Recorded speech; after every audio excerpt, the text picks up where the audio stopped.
ইংল্যান্ডের ৩৮৭ রানের জবাবে ভারতীয় দলও করলো ৩৮৭ রান। বড় অদ্ভুত একটা ব্যাপার যে ইংল্যান্ডের রানের থেকে ভারত কিন্তু ১ রান বেশি বা ১ রান কমও করেনি।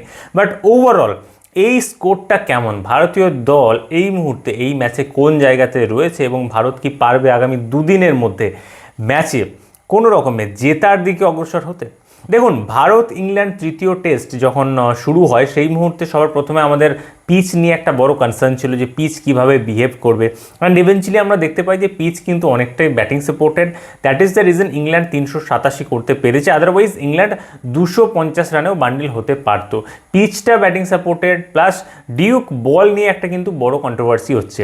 যে ডিউক বল নিয়ে খেলা হচ্ছে, ডিউক বলে খেলা হচ্ছে, সেই ডিউক বলটা ৩০ থেকে ৪০ ওভার হওয়ার পরে কিন্তু ভীষণ রকম সফট হয়ে যাচ্ছে এবং উইকেট আসছে না। কারণ হচ্ছে বল সুইং করানো একবারেই পসিবল হয়ে উঠছে না। যেমনটা ভারতের মাটিতে পেস বোলারদের অবস্থা হয় ঠিক সেরকমটা ইংল্যান্ডের মাটিতেও হচ্ছে। এবং এই কমপ্লেনটা ভারতের বোলাররা যত না করছে তার থেকে বেশি করছে ইংল্যান্ডের বোলাররা। অ্যান্ড ইভেনচুয়ালি পিচের পরিস্থিতি দেখে আমি এটাই বলেছিলাম যে ভারত ১১৫ রানে সামথিংয়ে ৩ উইকেট পড়েছিল, কিন্তু তার সত্ত্বেও ভারত একটা বড় টোটাল করতে পারে, ৫০০ রানের দিকে যেতে পারে।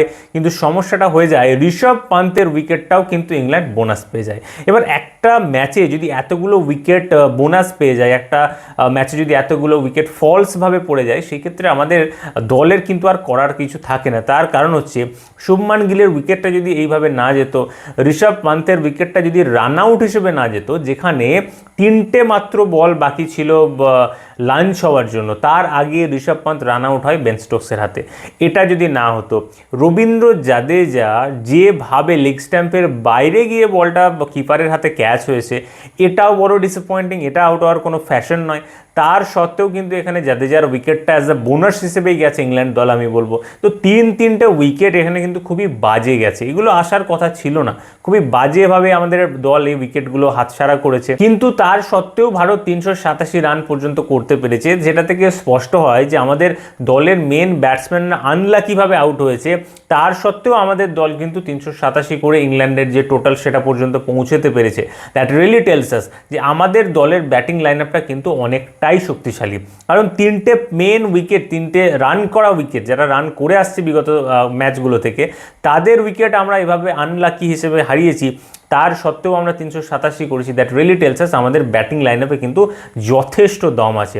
কিন্তু সমস্যাটা কোথায় হয়ে যাচ্ছে যে ইংল্যান্ডের এগেনস্টে আমরা কিন্তু লিড পেলাম না। এবার এই লিড না পাওয়াটা কতটা আমাদেরকে ভোগাতে পারে, আমি গতকাল আপনাদের সাথে ডিসকাস করছিলাম যে ইংল্যান্ডের এই দলটা টসে জিতে যখন ব্যাটিং করেছে ভারতকে, তাহলে 4th ইনিংসে ব্যাটিং করতে হবে এবং যে কোনো গ্রাউন্ডে গিয়ে 4th ইনিংসে ব্যাটিং করাটা কিন্তু রীতিমতো চাপের। এবং এই মাঠে গিয়েও কিন্তু 4th ইনিংসে যখন ভারত ব্যাটিং করবে তখন ভারতীয় দলকে কিন্তু সমস্যার মধ্যে পড়তে হবে। এবং এই সমস্যা যাতে না হয় তার জন্য ভারতকে অ্যাটলিস্ট ১০০ থেকে ১৫০ রানের মতো লিড এখানে নিতে হতো। আমি এক্সপেক্ট করেছিলাম ভারত অ্যাটলিস্ট ৪৮০ থেকে ৯০ রান করবে, যেখানে ভারত অলমোস্ট ১০০ রানের লিড নিতে পারতো, যেটা এই 3টে উইকেট চলে যাওয়ার জন্য কিন্তু নিতে পারলো না। তাহলে ভারত এই মুহূর্তে কোন জায়গাতে রয়েছে এই ম্যাচের মধ্যে? দেখুন, ৩৮৭ রান করে ভারত সম্পূর্ণরূপে স্কোর লেভেল করে দিয়েছে। এবার ইংল্যান্ড ব্যাটিং শুরু করেছে। প্রথম ওভারে তাদের স্কোর 2 রান বিনা উইকেটে। জসপ্রীত বুমরা একটা ওভার ট্রাই নিল, উইকেট আসেনি। কালকে পুরো দিনের খেলা হবে, তারপর আরেকটা দিন, 2টো দিনের খেলা বাকি। এবার ইংল্যান্ডের হাতে কি সুযোগ রয়েছে যে চতুর্থ দিনে গিয়ে কত রান ইংল্যান্ড করতে পারবে। এবং এখানে খুব ইন্টারেস্টিংলি খুব কুইক স্কোর করার চেষ্টা করবে ইংল্যান্ড। এবং আমার যেটুকু মনে হয় ইংল্যান্ড দল কিন্তু ম্যাচ জিততে চাইবে, ড্র করাটা কিন্তু তাদের পছন্দ নয়। এবং এই ইনিংসে গিয়ে আমি নিশ্চিত যে ইংল্যান্ড দলের ব্যাটসম্যানরা কিন্তু ব্যাট চালাবে। কালকের নির্ধারিত ৯০ ওভারের মধ্যে ইংল্যান্ড মোটামুটিভাবে ৪০০ রান করার টার্গেট নিয়ে নামবে। আপনি ভাবতেই পারেন যেটা অনেক বড় একটা রান, এতটা রান কি ইংল্যান্ড করতে পারবে? কিন্তু ইংল্যান্ড যদি কালকের মধ্যে ৪০০ না করতে পারে, সমস্যাটা হচ্ছে একটা পুরো দিন কিন্তু ইংল্যান্ডের লাগবে। ভারত যে টাইপের ব্যাটিং করছে, ভারতকে হারিয়ে যদি ইংল্যান্ড ম্যাচটা জিততে চায়, তাহলে পঞ্চম দিনে পুরোপুরি ভারতের ব্যাটিং কিন্তু এখানে হতে হবে, আর সেটাই ইংল্যান্ড চাইবে। যার কারণে ইংল্যান্ড কালকে সারাদিন ব্যাট করবে এবং হতে পারে কাল একদম লাস্টে গিয়ে আধ ঘন্টার জন্য তারা একটু বোলিং করলো। এবার ব্যাপার হয়ে যাচ্ছে যে ভারতের বোলিং লাইন আপ যে টাইপের বোলিংটা করেছে, ইংল্যান্ড কিন্তু ভীষণ রকম স্ট্রাগল করছে ভারতের এই বোলিং লাইন আপের এগেনস্টে রান করতে, এবং সেই যে তাদের স্ট্রাগলিং ফেজ সেটাতে গিয়েই হচ্ছে মেন ব্যাপারটা যে এই বোলিং লাইন আপের এগেনস্টে ইংল্যান্ড 90 ওভারে একদিনে 400 রান কি করতে পারবে, এটা হচ্ছে সবথেকে বড় প্রশ্ন। আবার 400 রান যদি করে দেয় লাস্ট দিনে গিয়ে ভারতের কাছে কি অপশন থাকছে? 400 রান চেজ করার মতো কি মেন্টালিটি ভারতের আছে? দেখুন, ভারতীয় দল শুরুটা নিশ্চিতভাবে ভালোভাবে করবে ধীরে সুস্থে, কিন্তু একবারের জন্য হলেও টিম ইন্ডিয়া ট্রাই করবে ম্যাচটা জেতার অন্তিম দিনে গিয়ে।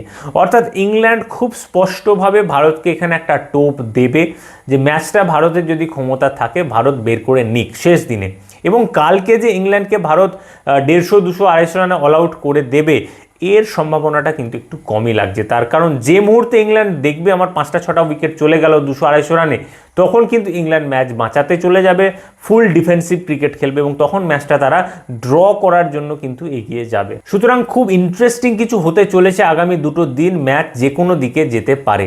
এবার দ্বিতীয় বিষয়টা নিয়ে আসা যাক, ভারতীয় দলের ব্যাটিং লাইন আপের কথা। দেখুন, ভারতীয় দল এই ম্যাচে 141 রানে 3 ছিল, গতকালকে 145-এ 3 ছিল, তারপর আজকে ব্যাটিং শুরু করে।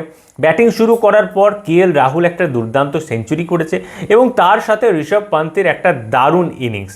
যেভাবে ঋষভ পান্ত খেলে 70s ঘরে আউট হয়েছে সেই একই ছন্দে খেলেছে, কিন্তু রান আউট হওয়াটা কিন্তু সে ডিজার্ভ করতো না। নিশ্চিতভাবে একটা সেঞ্চুরি আমরা এখানে ঋষভ পান্তের থেকে আমরা এক্সপেক্ট করেছিলাম, যে টাইপের ঋষভ পান্ত খেলছিল, বাট স্টিল আনলাকি, এটা আমাদেরকে মেনে চলতে হবে, ভুল ডিসিশন, এটা মেনে চলতে হবে। তবে এখানে সবথেকে বেশি আমাদের যেটা প্রভাবিত করেছে আমাদের দলকে সেটা হচ্ছে রবীন্দ্র জাদেজার 72 রানের ইনিংস। আমি ফেসবুকে পোস্টও করেছিলাম যে এই 72 রানের ইনিংসটা কোনো সেঞ্চুরির থেকে কম কিছু নয়। তার কারণ হচ্ছে এই ইনিংসটা ভারতীয় দলকে ইংল্যান্ডের থেকে পিছিয়ে যেতে দেয়নি। ইংল্যান্ডের 387 রানকে একদমই ভারত যে ওখানে ম্যাচ করতে পেরেছে তার অন্যতম কারণ রবীন্দ্র জাদেজার 72 রানের এই ইনিংস, যেটা নিশ্চিতভাবে সেঞ্চুরিও হতে পারতো যদি না আনলাকি লেগ স্ট্যাম্পের দিকে আউটটা হয়। নীতিশ কুমার রেড্ডি 29 রানের একটা ইনিংস খেলেছে। অ্যাট দ্য সেম টাইম এখানে ওয়াশিংটন সুন্দর আই থিঙ্ক কিছু একটা ইনিংস খেলেছে, কিন্তু সমস্যা হচ্ছে এই দুজনের স্ট্রাইক রেট অনেকটাই কম। নীতিশ কুমার রেড্ডির স্ট্রাইক রেট 32, ওয়াশিংটন সুন্দরের স্ট্রাইক রেট হচ্ছে 30।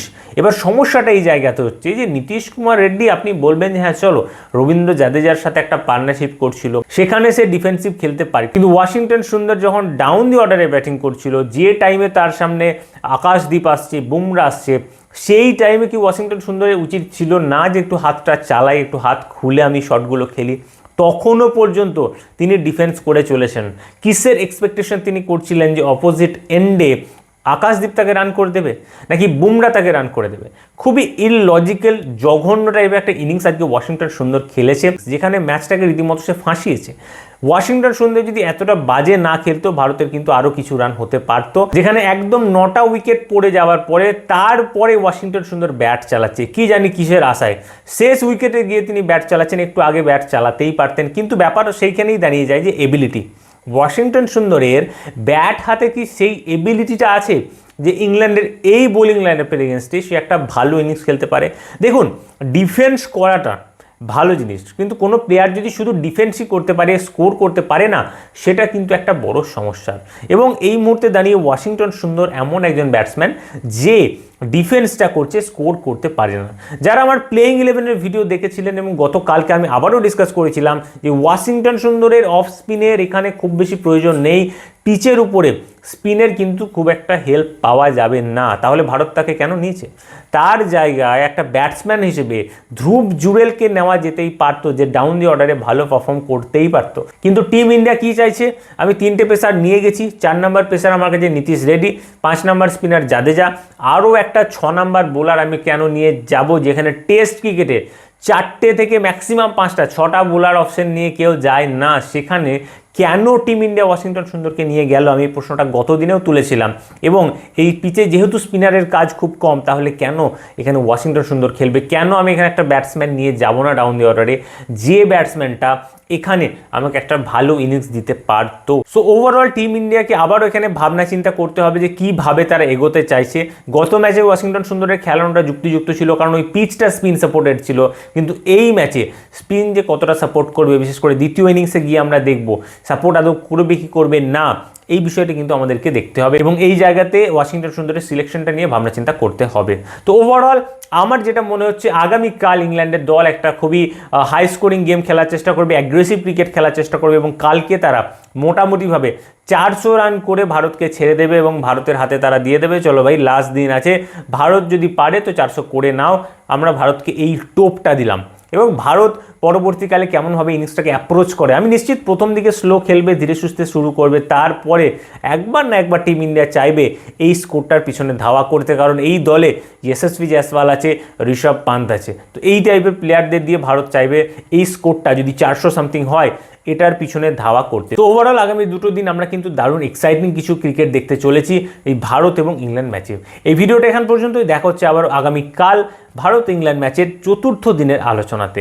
আপনি যদি এখনও আমার চ্যানেলটিকে সাবস্ক্রাইব না করে থাকেন অবশ্যই চ্যানেলটাকে সাবস্ক্রাইব করে নিন ক্রিকেটের সমস্ত আপডেট সবার আগে পাওয়ার জন্য।